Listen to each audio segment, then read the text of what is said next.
the Corpus Hermeticum and Valentinianism. Welcome to Pleroma Pathways, Apocalyptic and Mystic Christianity, where we explore esoteric and apocalyptic texts. The Corpus Hermeticum and Valentinian Gnosticism share profound thematic and structural parallels, particularly regarding the relationship between the divine, the human condition, and the concept of spiritual ascent. Both systems, deeply influenced by Egyptian traditions, emphasize the Nous, mind, the Logos, and the role of the Ogdoad in spiritual transcendence. These connections suggest that rather than direct borrowing, both traditions drew from a shared well of esoteric wisdom. The Sun and the Pleroma. One of the central themes in both traditions is the identity of the Sun and his relationship to the Father. In Corpus Hermeticum, Hermes Trismegistus instructs Tat about the nature of the Sun, stating, "Is this Sun then," asks Tat, "other than God?"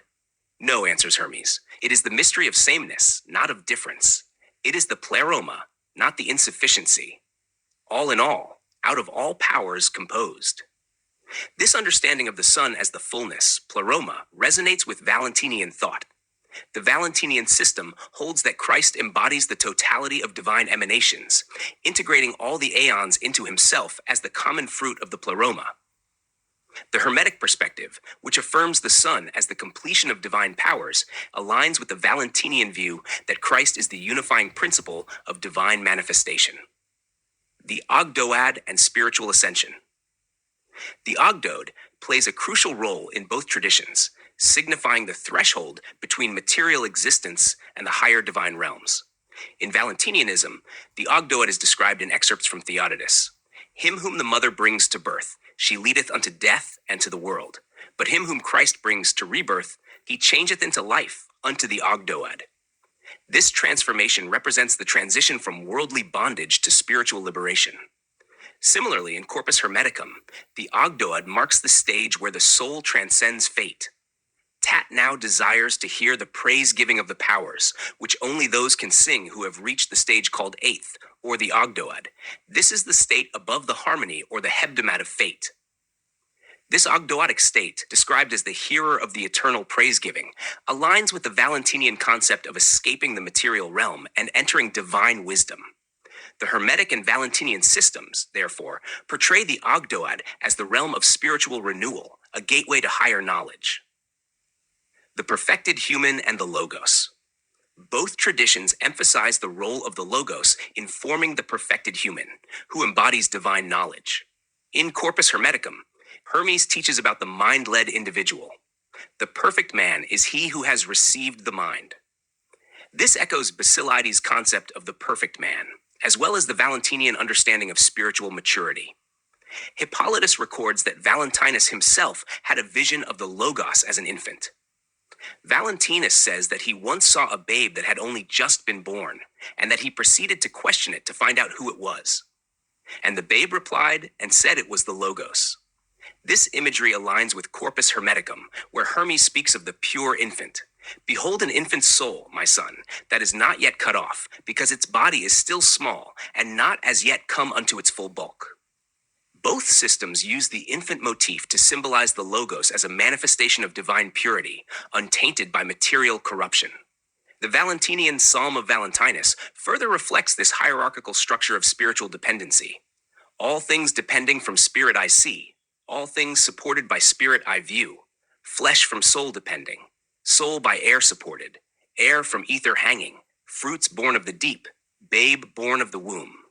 This depiction of emanation mirrors the Hermetic scheme of dependency, highlighting a cosmic order where all things derive from the ultimate divine source. The renewal of the heart and divine purity. Both traditions emphasize purification of the heart as essential for spiritual enlightenment.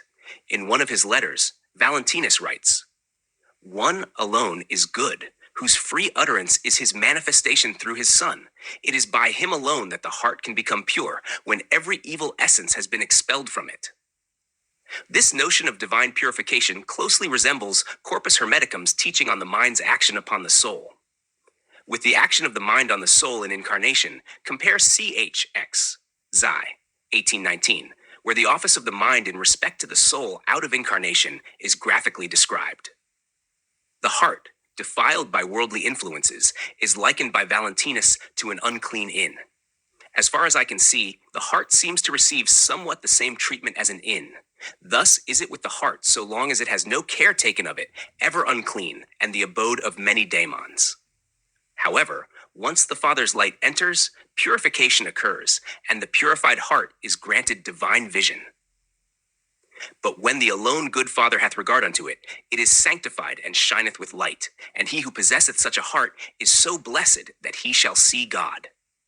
This mirrors the Hermetic doctrine that spiritual ascent requires a mind free from material corruption, allowing one to perceive divine truth. Conclusion: the Corpus Hermeticum and Valentinianism share a deep esoteric foundation, expressed through the concepts of the Pleroma, the Ogdoad, the Logos, and spiritual purification. Both systems describe a hierarchical cosmology, emphasizing the need for divine illumination and the purification of the human heart.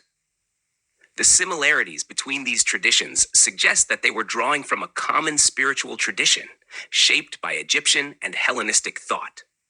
Rather than direct borrowing, the parallels indicate that the Valentinian Gnosis and Hermetic philosophy were part of a broader mystical discourse, seeking to reveal the path from material bondage to divine realization.